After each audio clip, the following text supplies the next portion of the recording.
નમસ્કાર વિદ્યાર્થી મિત્રો, હું છું આર્યન પટેલ અને તમે જોઈ રહ્યા છો ક્લેવર એકેડમી યુટ્યુબ ચેનલ।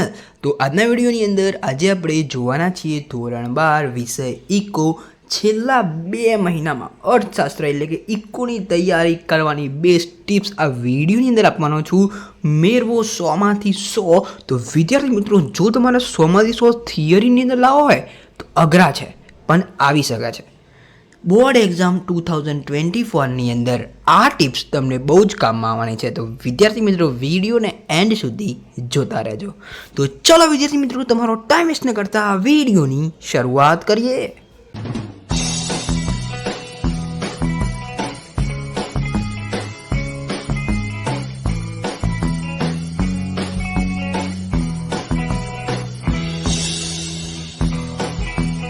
તો વિદ્યાર્થી મિત્રો, વિડીયોની શરૂઆત કરીએ એના પહેલાં હું તમને કહી દઉં કે એકાઉન્ટ અને સ્ટેટનો તૈયારી કરવાની બેસ્ટ ટિપ્સ છેલ્લા 2 મહિનામાં આ બંને વિડીયો આવી ચૂક્યા છે।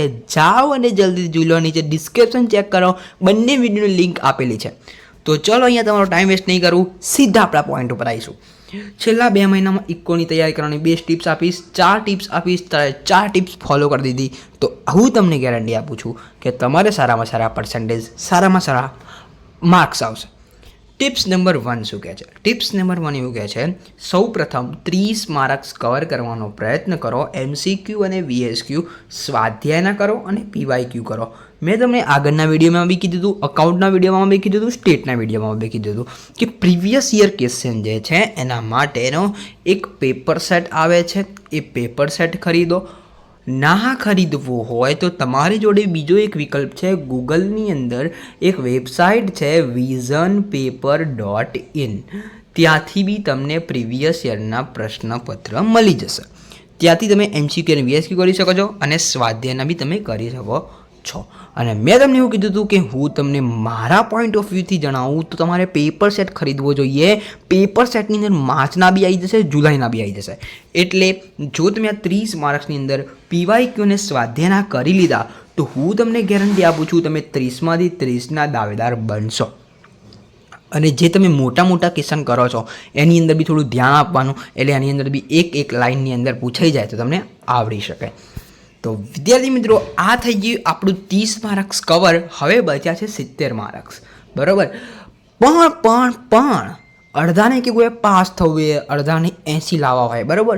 અને અડધાને 100માંથી 100 લાવવા હોય। 100માંથી 100 લાવવાનું તો તમને ખબર જ છે, 100માંથી 100 લાવવા હોય તો એમને શું કરવાનું? બધું કરવું પડે, એ તો તમને ખબર જ છે। ડન છે। તો હવે આપણે ટિપ્સ નંબર 2 ઉપર જતા રહીએ। મેં તમને એવું કીધું કે જેને પાસ થવું હોય ને એમના માટે ટિપ્સ નંબર 2 છે। ટિપ્સ નંબર 2 શું કહે છે? થિયરીમાં નીચેના પ્રકરણ કરવાથી તમે પાસ થઈ શકશો। શું તમે પાસ થઈ શકશો? હા, એકદમ ઇઝી છે પાસ થવું। તો દેખો, ખાલી તમે 4 પ્રકરણ કરી નાખશો તો તમે પાસ થઈ જશો, આપણી ગેરંટી છે। ચેપ્ટર નંબર 1, 2, 3 અને 11 આ 4 પ્રકરણ કરી દીધા તો તમે 40થી 45ની વચ્ચે માર્ક્સ લાવી શકશો, એટલે કે પાસ થઈ શકશો। એમાં કોઈ ગુંજાઈશ જ નથી। આઈ હોપ કે તમે સમજી ગયા હશો, કારણ કે એનું તમે માર્ક્સનું વેટેજ જોઈ શકો છો। એ માર્ક્સનું વેટેજ એટલું બધું છે કે તમે 40થી 45ની વચ્ચે તમે લાવી શકો છો 4 પ્રકરણ તૈયાર કરવાથી, એટલે તમે પાસ થઈ શકો છો। ઓકે, તો આ વાત થઈ ગઈ ટિપ્સ નંબર 2। હવે બીજાના કેવું હોય કે મારા 80 ઉપર લાવવા છે, 70 ઉપર લાવવા છે, એમના માટે મેં બનાવેલી છે ટિપ્સ નંબર 3। ટિપ્સ નંબર 3 શું કહે છે? થિયરીમાં નીચેના પ્રકરણ કરવાથી 80+ તમે લાવી શકશો, 80+ના દાવેદાર બની શકશો। જો તમે 70+ લાવવા ઈચ્છતા હોય તો બી આ સ્ટ્રેટેજીને અપનાવજો। કયા કયા પ્રકરણ કરવાના તમારે? તો ખાલીમાં ખાલી તમારે 7 પ્રકરણ કરવાના છે।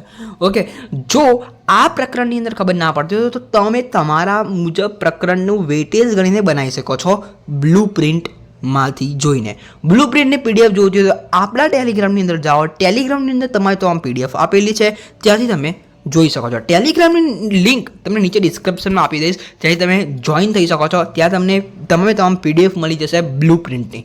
ઓકે, તો અહીંયા ચેપ્ટર નંબર 1, 2, 3, 5, 6, 9, 11 આ 7 પ્રકરણ કરવાથી તમે 80+ લાવી શકશો। તમારે 11 પ્રકરણ કરવાની જરૂર નથી, એટલે તમે 8, 9, 10, 11 એટલે કે 4 પ્રકરણને તમે સ્કીપ કરો છો છતાં તમે અર્થશાસ્ત્રની અંદર 80+ લાવી શકો છો.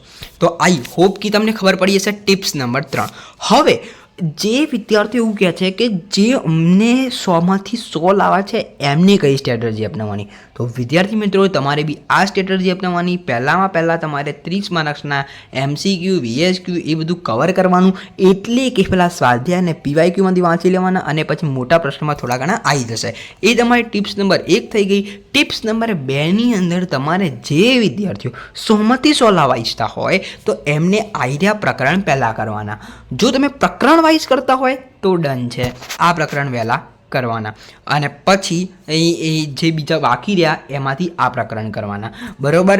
અને પછી જે વધે ઘટ્યા 4 એના પછી આ, એટલે કે 3 સ્ટેપમાં તમારી તૈયારી થશે. કેટલા? 3 સ્ટેપમાં. પહેલા સ્ટેપમાં પહેલાં જે પ્રકરણ બતાવ્યા, બીજા સ્ટેપમાં આઈડિયા પ્રકરણ અને ત્રીજા સ્ટેપમાં જે 4 પ્રકરણ વધ્યા એ.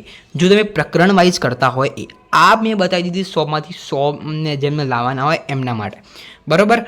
હવે આપણે વાત કરીશું ટિપ્સ નંબર 4. હવે હું તમારી લાઈન ઉપર આવ્યો છું કે તમારે પ્રકરણ વાઇઝ તૈયારી કરવી જોઈએ કે સેક્શન વાઇઝ.